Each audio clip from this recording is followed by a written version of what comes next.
네, 안녕하십니까. 로마서를 생각해 보고 있습니다.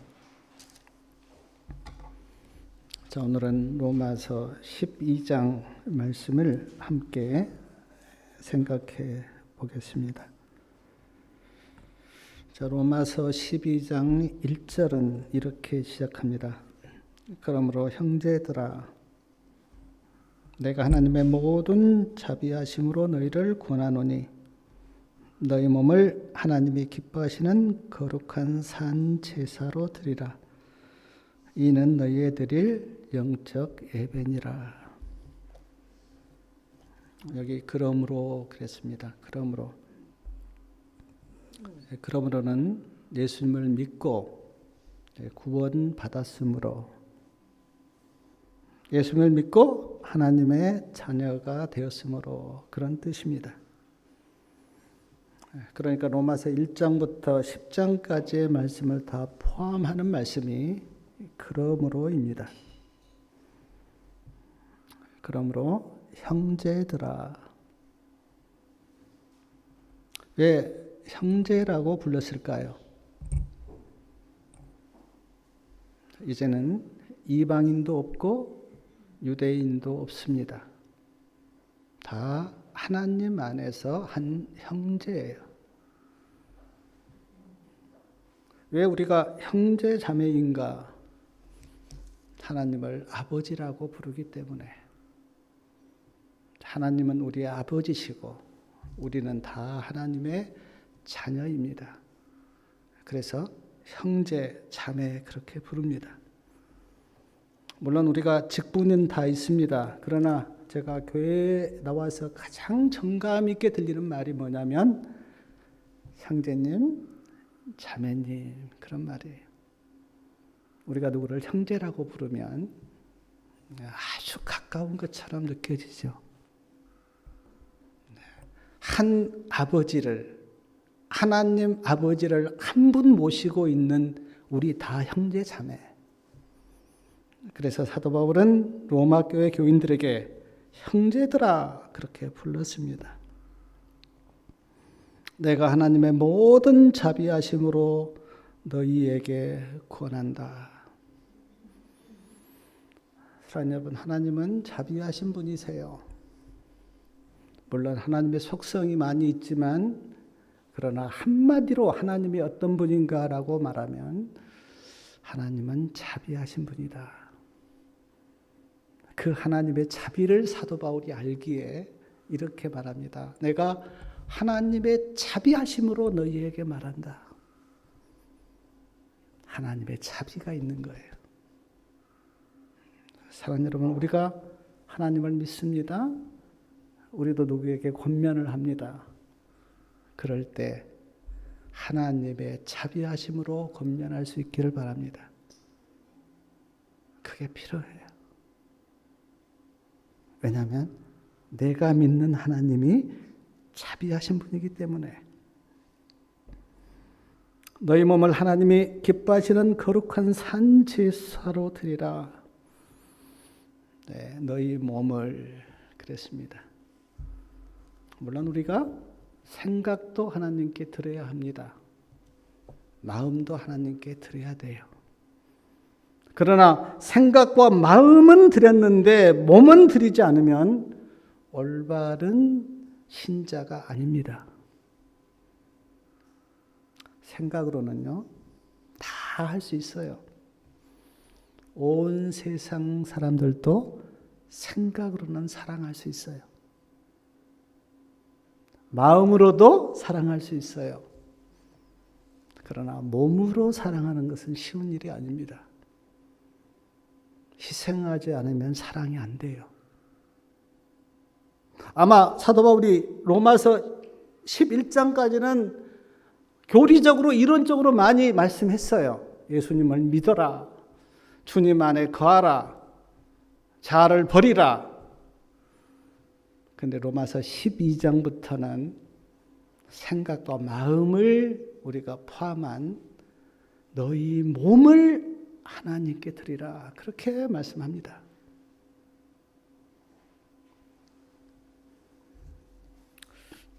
저도 뭐 그런데 많은 사람들이 말로는 참 신앙 잘합니다.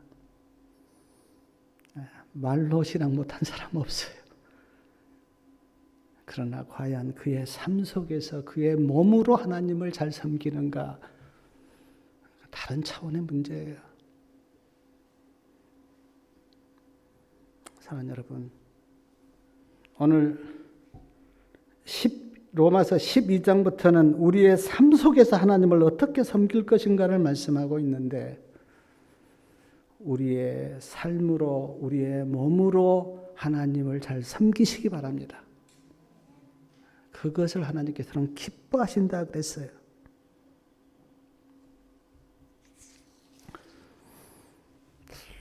우리 몸을 하나님이 기뻐하시는 거룩한 산 제사로 드리는 것이 뭘까? 한마디로 말씀드리면 말씀에 순종하는 삶이에요. 말씀을 잘 믿고 그 말씀을 따라 사는 삶. 이것이 너희가 드릴 영적 예배다 그렇게 말씀하셨는데, 자, 오늘 우리가 안식일에 예배를 드립니다. 아주 중요한 예배예요. 안식일은 하나님과 우리의 표징이 된다 그랬어요. 하나님이 나의 아버지 되시고 내가 하나님의 자녀됨의 증거가 안식일에 있다 그렇게 성경에서 말씀하시고, 안식일에 모여서 예배드리는 그 백성들을 하나님은 내 백성이다 그렇게 부르신다고 말씀하셨어요. 그래서 안식일에 예배드리는 것 매우 중요합니다. 그러나 오늘 말씀은 안식일에 모여서 예배드리는 것만을 말씀하지 않고 영적 예배에 대해서 말씀하시는데, 영적 예배가 무엇인지에 대해서는 제가 조금 후에 아주 조목조목 나와 있습니다. 그걸 좀 제가 말씀을 드리기로 하고요. 로마서 12장 2절 말씀 우리 다 같이 한번 읽어보겠습니다. 2절이요.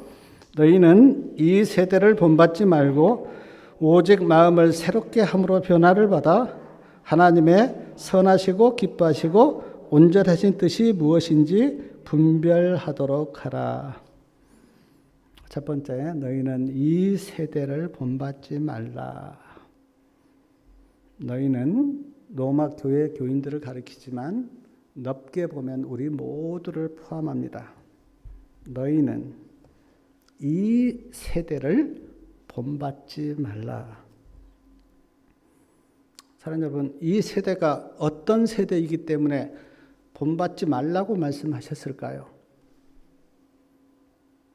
제가 한두 가지로 이 세대를 다 설명할 수는 없지만 우리가 다 느끼듯이 이 세대는 아주 음란한 세대입니다.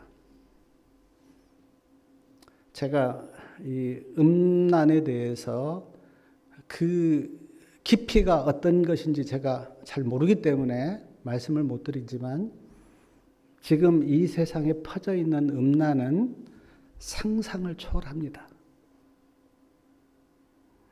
우리가 어떻게 말할 수 없을 정도로요, 사람들의 마음속에 음란이 퍼져 있어요. 이성적으로 만족이 안 되니까 이제 동성으로 만족하는 그런 세대가 이제 이 세대입니다. 그래서 이 세대는 음란한 세대예요. 쾌락을 좋아합니다. 쾌락을 아주 좋아해요. 그래서 막 스포츠에, 영화에, 그런 것에 막 사람들이 막 빠져 있습니다. 돈만 아는 이기적인 세대가 이 세대예요. 그래서 성경에는 분명하게 말씀합니다. 이 세대를 본받지 말라.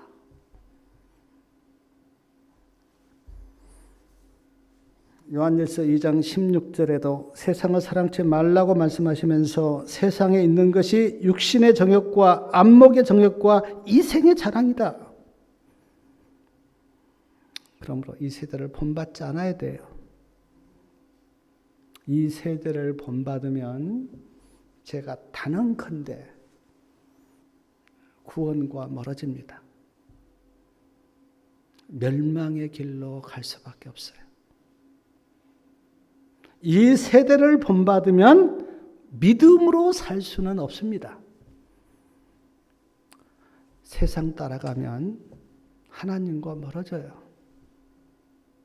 비록 우리가 이 세상에 살지만 그러나 성경에는 분명히 우리의 주소를 하늘에 있다 그랬습니다. 우리는 하나님의 백성이에요. 그러므로 이 세대를 본받으면 안 됩니다. 물론 우리가 산속에서 들어가서 사는 것은 하나님의 뜻은 아니에요. 우리는 세상 가운데 사람들에게 사랑과 은혜와 덕을 끼치면서 살아야 되는 건 맞습니다. 그러나 조심할 건 있어요.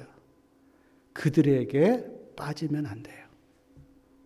그들에게 우리가 복음을 전하고 예수님을 전하고 구원을 전하고 천국을 전하는 건 맞지만 그들을 따라가면 안 됩니다.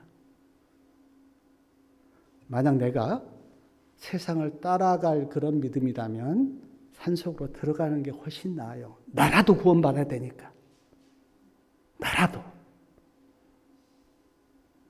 그래서 우리가 기도하고 말씀 보고 내 마음에 무장이 돼야 세상으로 나갈 수가 있지. 무장이 안 된 사람은 조용히 산속에 있는 게 낫습니다. 왜냐하면 자기 믿음도 못 지키기 때문에.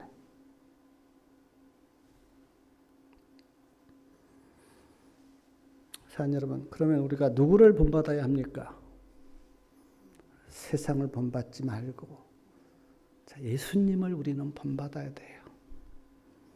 그래서 신앙이 무엇인가를 한마디로 말하면 예수님을 본받은 거예요.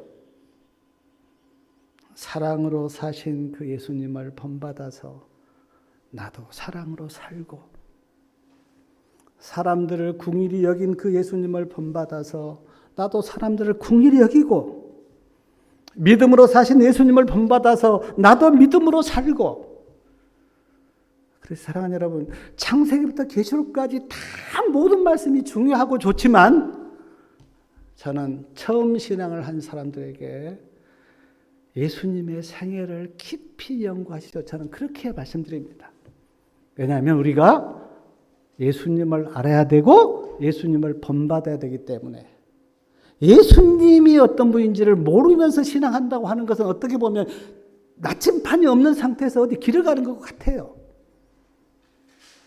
예수님이 어떻게 말씀하셨는가? 예수님이 어떻게 사람을 대하셨는가? 예수님이 어떻게 사랑하셨는가? 이럴 때는 예수님이 어떻게 행동하셨는가? 그것이 머릿속에 들어있어야 예수님을 본받을 수가 있잖아요. 성경에는 늘 예수님을 바라봐라, 예수님을 생각해라, 예수님을 본받아라 그렇게 말하는데 예수님을 모르면 어떻게 우리가 예수님을 본받습니까? 그런데 죄송스럽게도 신앙하는 많은 사람들이 예수님이 누구신지를 몰라요. 예수님을 믿는다고 하는데 깊이 들어가면 예수님이 누구신지를 몰라요. 그러니까 예수님을 따라갈 수가 없죠. 예수님을 본받고 성경에 기록되어 있는 믿음의 사람들을 본받아야 합니다. 하나님과 300년 동안 동행한 누굽니까? 에녹을 본받아야 돼요. 하나님의 말씀을 쫓아 본향을 떠나서 가나안 땅에 온 아브라함을 본받고 하나님의 말씀에 순종해서 블레셋 사람들에게 우물을 양보한 이삭을 본받고 나는 어떻게든 하나님의 장자권을 얻겠다고 하는 야곱을 본받고 청렴하고 정직하게 살았던 요셉을 본받고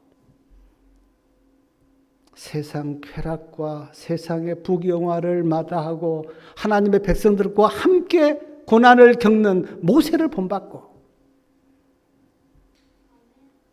갈멜산에서 하나님을 증거한 엘리야를 본받고 복음을 죽도록 전한 사도 바울을 본받고 사랑의 사도로 변한 사도 요한을 본받고 성경에 기록되어 있는 믿음의 사람들을 본받아야 합니다. 그래서 성경에 믿음의 사람들이 기록되어 있어요.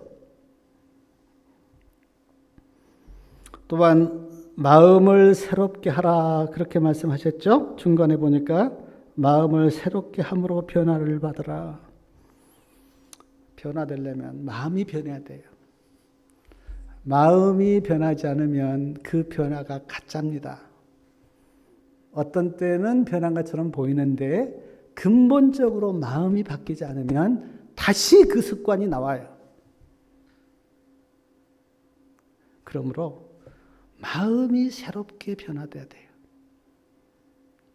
기독교 본질은 겉으로 하는 신앙이 아니고 마음이 변하는 거예요. 기독교는. 마음이 변하지 않았다. 그거는 참 예수님의 제자가 아니에요. 마음이 변해야 돼요. 내가 전에는 짜증 많이 부렸는데 이제는 사랑의 마음으로 마음이 변하고, 전에는 원망 많이 했는데 이제는 감사하는 마음으로 마음이 변하고. 그래서 저는 가장 중요한 말씀, 빌립보서 2장 5절의 말씀 아마 다 아실 건데, 너희 안에 이 마음을 품으라. 그리스도 예수의 마음. 이 말씀이 아주 중요합니다. 내 안에 새롭게 마음이 달라지지 않았다. 즉 다른 말로 하면 예수의 마음이 나에게 없다. 믿음으로 살 수가 있습니까? 마음이 변하지 않았다. 믿음으로 살 수 있는 거예요? 없습니다. 마음이 달라지지 않았다면 절대 믿음으로 살 수 없어요. 마음이 달라져야 믿음으로 살 수가 있어요.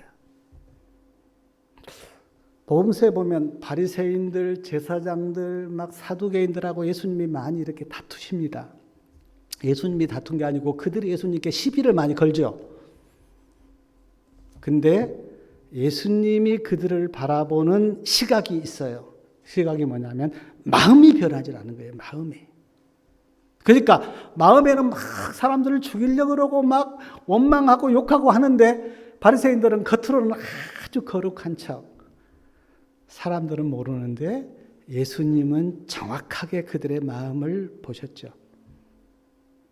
그래서 예수님이 그들에게 불렀던 말이 뭐냐면 외식주의자, 외식.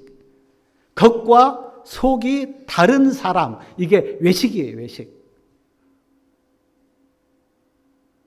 산 여러분, 마음이 변하시길 바랍니다. 물론 우리가 하루아침에 다 마음이 바뀌진 않아요. 그러나 끊임없이 예수님을 바라보면 마음이 바뀐다고 하는 게 진리입니다. 마음이 변하셔야 돼요. 2절 끝에 보니까 하나님의 선하시고 기뻐하시고 온전한 뜻이 무엇인지 분별하라 그렇게 말씀하셨어요. 하나님의 뜻을 분별하라. 그 하나님의 뜻은 선하시고 기뻐하시고 온전하신 뜻이다. 히브리서 10장 7절과 9절에 보니까 두 번이나 예수님께서 내가 하나님의 뜻을 행하러 오셨다 그렇게 말씀하셨습니다. 사도 바울도 여러 번 하나님의 뜻을 내가 따라 행한다 그렇게 말씀하셨어요. 안타깝게도 유대인들은 하나님의 뜻이 무엇인지 몰랐어요.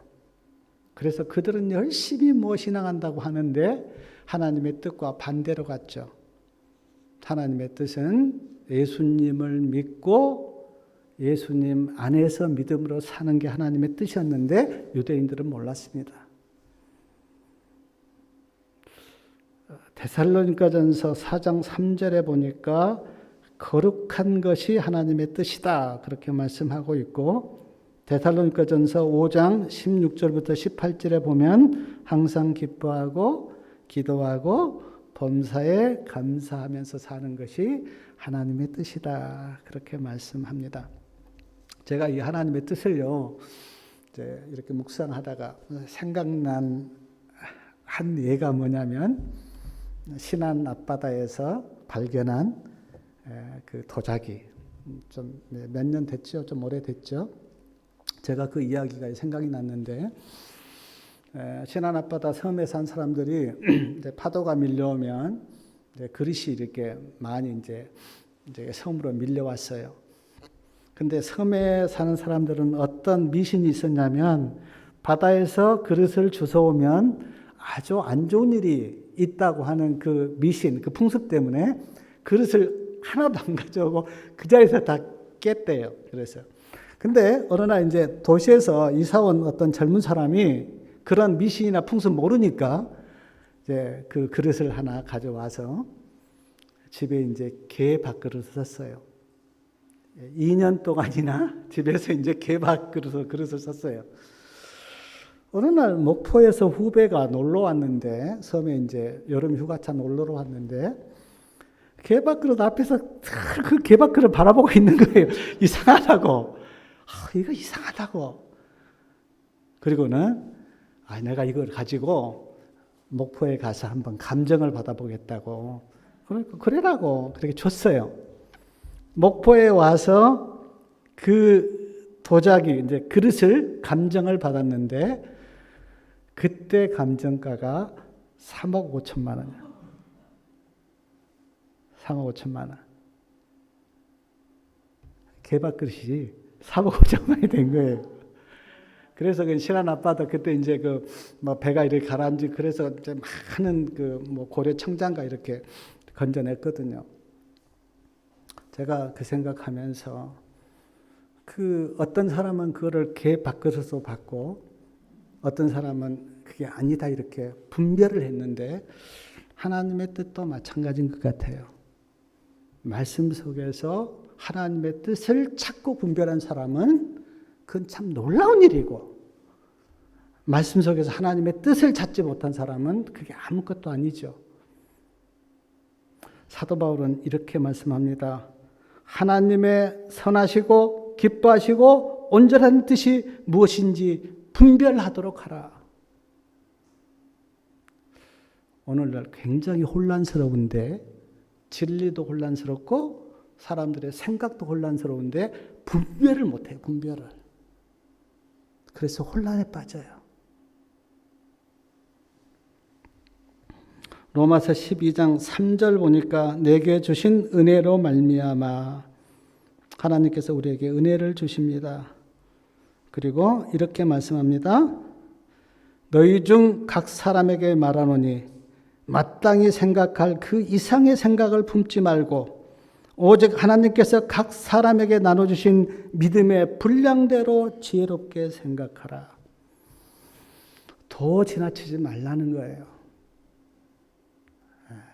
그냥 너무 과한 것도 안 좋고요. 너무 부족한 것도 안 좋아요. 적당하게 하나님께서 나에게 주신 은혜만큼 그렇게 하라는 거예요. 어떤 사람은 너무 자신 있게 하는데 그거 별로 좋지 않습니다. 그 말 다 약속 못 지켜요. 겸손하게 나에게 주신 그 은혜만큼 내가 말하고 행동하면 돼요. 너무 지나치는 건 안 좋아요.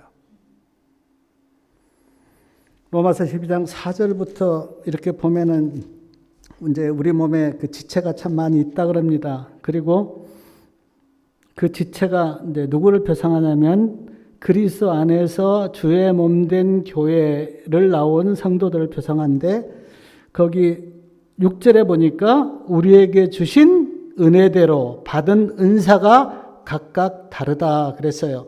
그리고 은사가 이제 쭉 나옵니다. 어떤 사람은 어떻습니까? 애언하는 은사가 있고, 어떤 사람은 섬기는 은사가 있고, 어떤 사람은 가르치는 은사가 있고, 어떤 사람은 권면하는 은사가 있고.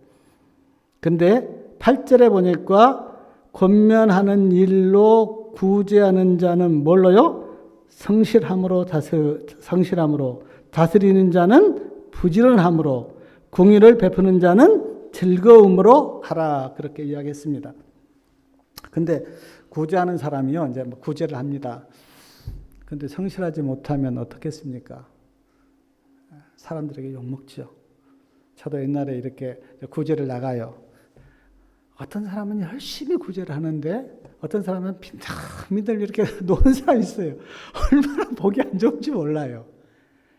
그러니까 구제를 하면 사람들이 좀 감동받게 아주 성실하게 땀 흘리면서 좀 해야 감동이 되지. 구제 왔다고 비둥비둥 놀기나 하고 뭐 사람한테 이야기나 붙이고 별로 좋지 않습니다. 그래서 성경에는 구제하려면 성실함으로 하라. 다스리는 자는 부지런함으로 하라. 자, 내가 누구를 이렇게 사람들을 모시고 이렇게 어디 이제 가서 막 이렇게 해요. 사람들은 다 일 시켜놓고 자기는 일 안 하고 있으면 어떻습니까? 다 욕합니다. 지는 일도 안 하고 우리만 시킨다고 다 욕해요. 그러니까 다스리는 자는 먼저 좀 솔선수범하고 부지런해야 된다. 공의를 베푸는 자는 즐거움으로 하라 그랬는데 누구한테 이렇게 막 공의를 베풀면서 내가 막 인상 쓰고 내가 막 화나 있고 하면은 공의를 받는 사람이 마음이 어떻겠어요? 내가 좀 기쁨으로 감사하는 마음으로 해야 공의를 받는 사람도 기쁘고 감사하죠. 그리고요, 이제 9절부터 21절까지가 영적 예배에 대해서 쭉 나옵니다. 제가 뭐 이걸 다 설명할 시간은 없고요. 제가 쭉 읽어 드릴게요. 로마서 12장 9절, 악을 미워하고 선에 속하라. 이것이 삶으로 드리는 영적 예배예요. 10절, 형제를 사랑하여 서로 우애하고 존경하기를 서로 먼저 하며. 사랑, 우애, 존경. 이것이 우리의 삶으로 드리는 예배예요. 11절, 부지런하여 게으르지 말고 열심을 품고 주를 섬기라. 이것이 우리의 삶으로 드리는 영적 예배입니다. 12절, 소망 중에 즐거워하며 환난 중에 참으며 기도에 항상 힘쓰며. 즐거워하고 환난 중에 참고 기도하는 것, 그것이 삶으로 드리는 영적 예배입니다. 복음 성경 주석에 보니까 이런 말씀이 있었어요. 로마서 12장 2절 복음 성경 주석인데, 우리가 하나님의 도우심을 받을 수 있는 유일한 길은 우리 자신을 전적으로 하나님의 손에 맡기고 우리를 위해서 일하시는 하나님을 온전히 신뢰하는 것이다. 자, 13절 말씀 우리 같이 한번 읽겠습니다. 13절, 성도들의 쓸 것을 공급하며 손 대접하기를 힘쓰라. 이게 삶으로 드리는 영적 예배예요. 근데 성경에 보면 히브리서 13장 2절에 보면 이런 말씀이 있습니다. 손님 대접하기를 잊지 말라. 이로써 부지 중에 천사들을 대접한 이들이 있느니라. 누가 손님을 대접했는데 천사를 대접했습니까? 누가요? 아브라함이. 예, 손님을 대접했는데 나중에 알고 나니까 천사를 대접한 거예요. 롯도 손님을 대접했는데 천사를 대접한 거예요. 그래서 놀라운 축복을 받았잖아요. 그래서 우리도 어떤 사람을 대접하는데 하나님이 보낸 천사구나, 그런 마음으로 대접하면요 마음이 기뻐요. 와, 저 사람이 왜 왔지 하고 짜증내면서 대접하면 마음이 힘든데 하나님이 보낸 천사구나, 내가 잘 대접해야지. 그러면 반드시 축복이 나에게 옵니다.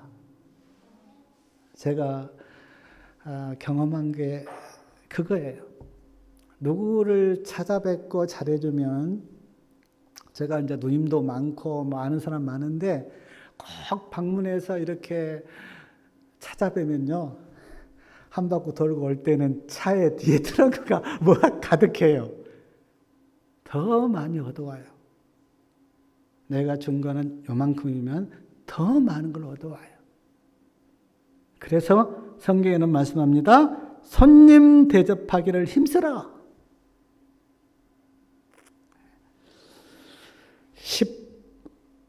4절이요. 너희를 핍박하는 자를 축복하라. 축복하고 저주하지 말라.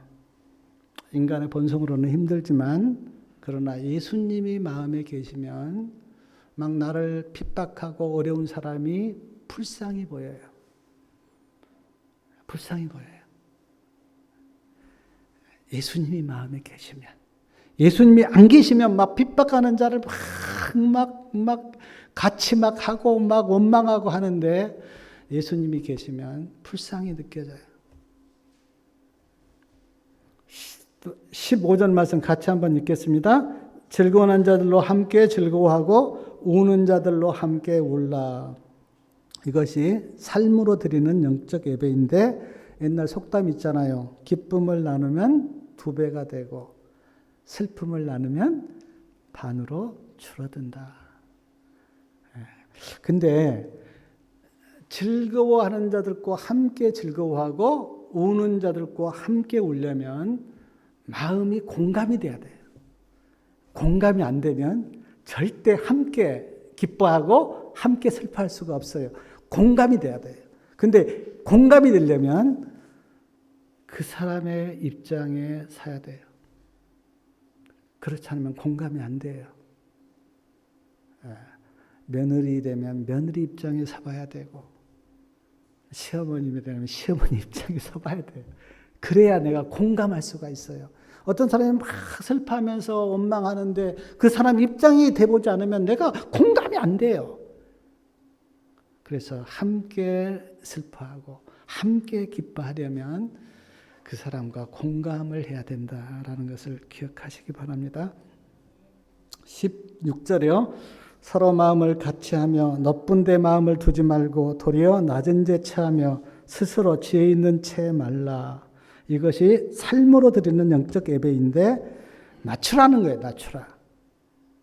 높은 데 마음을 두지 말고 낮은 데 마음을 두라. 제가 살아보니까 겸손하면요. 겸손하고 자신을 낮추면 모든 갈등이 다 없어져요. 그냥 내가 낮아져 버리면 돼요. 자기가 막 높아지려고 자기를 막 하려보면 갈등이 막 일어나요. 근데 그냥 겸손하게 그래 나는 죽었어. 십자가에 나는 함께 예수님과 못 박혔어 라고 자기 자신을 낮춰버리고 그러면 갈등이 없어져요. 갈등이. 가정에서도 그렇잖아요. 안 죽으려니까 막 서로 싸우고 그렇지. 죽어보세요. 그러면 갈등이 없어요.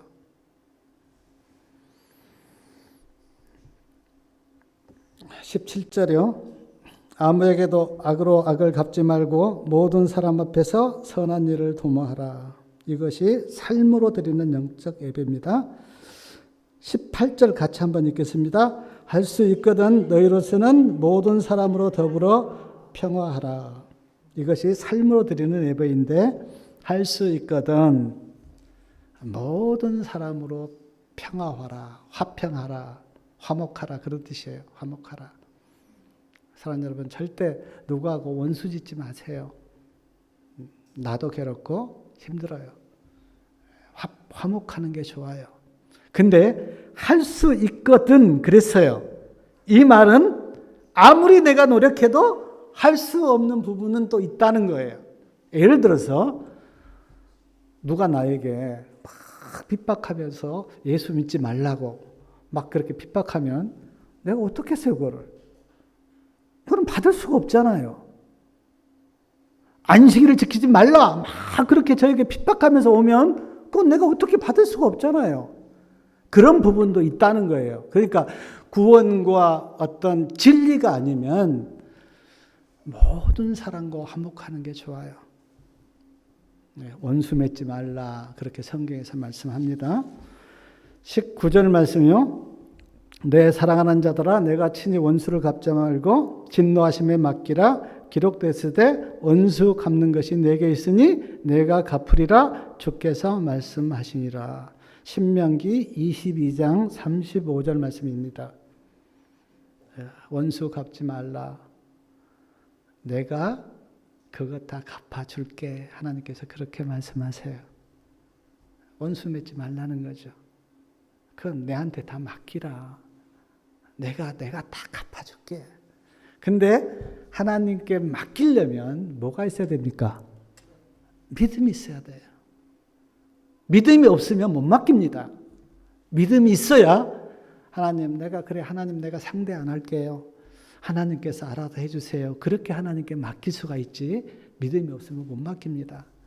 하나님을 전적으로 믿고 지금 19절 말씀 이 말씀 꼭 붙들고 하나님께서 그래 너 원수 갚지 말고 내가 다 갚아줄게라고 하나님께서 말씀하셨으니 내가 그 말씀 믿고 내가 믿음으로 살겠다고 그렇게 하시고 살다 보면 참 어려운 사람들이 있죠.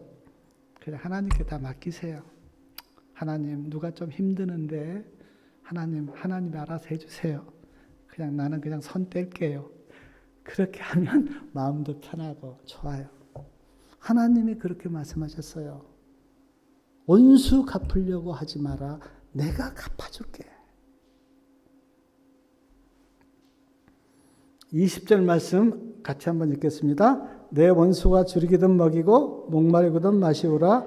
그리함으로 내가 숯불을 그 머리에 쌓아 놓으리라. 원수에게 잘해주라는 겁니다. 원수에게. 인간의 본성으로는 안 되죠. 그런데 제가 그때 제주 총회 때요. 제주 그 총회를 이제 우리 했잖아요. 2007년도에. 그때 이제 다 맡아서 하는데 저도 경험이 없으니까 매우 힘들었어요. 뭐 계약 다 해야 되는데 그 어떤 사람과 이렇게 계약하는데 그 사람이 너무너무 힘들게 하는 거예요. 막 속에서는 막 짜증이 나는데 일제 표현을 하지 않고 굉장히 내가 잘해줬어요. 근데 그 사람이 달라져서 얼만큼 우리를 도와준지 제가 그때 절실하게 느꼈어요. 원수에게 잘해주니까 더 큰 것이 돌아오는구나. 이건 단 한 예인데 그러나 우리도 그렇잖아요. 진짜로 막 나를 귀찮게 한 사람한테 내가 막 선물하고 잘해주면요. 여기 보니까 얼굴을 어디에요? 숯불에 얼굴이 닿으면 얼굴이 막 화끈거리잖아요. 근데 원수에게 그렇게 잘해주면 원수의 얼굴이 그렇게 된다는 거예요. 근데 우리는 그렇게 잘 못 살죠. 그냥 한 대 맞으면 한 대 때리는 게. 근데 하나님의 은혜가 임하면 절대 원수 갚을 그런 마음이 안 생겨요. 21절이요. 마지막 절인데 악에게 지지 말고 선으로 악을 이기라. 이것이 우리의 삶으로 드리는 영적 예배예요. 사랑하는 여러분, 안식일 예배도 우리가 중요합니다. 잘 들으셔야 돼요. 그러나 삶으로 드리는 영적 예배, 이것 아주 중요합니다. 근데 제가 그러면 안식일 예배와 삶으로 드리는 영적 예배가 나눠져 있는가? 저는 그렇게 생각하지 않습니다. 안식일에 우리가 은혜 많이 받고 또 기쁨이 충만하면 이제 내일부터 드리는 삶으로 드리는 예배가 잘 돼요. 근데 안식일에 은혜를 못 받고 또 하나님의 말씀 가운데서 은혜를 못 받으면 삶으로 드리는 예배가 잘 안 돼요. 그냥 인간의 본성적으로 사는 거죠. 그러므로 이 두 예배가 연결돼 있어요. 우리 성도님들이 이제 아침마다 성경 보시고 기도하고 또 찬미 부르고 그러시는데 아침에 은혜가 충만하게 임하면 하루가 믿음으로 잘 사라져요. 근데 안식일에 예배 드릴 때 뭐 은혜가 임하지 않고 하면 돌아서면 짜증납니다. 그래서 말씀을 보는 예배와 삶으로 드리는 예배가 분리된 건 아니에요. 같이 연결되어 있어요.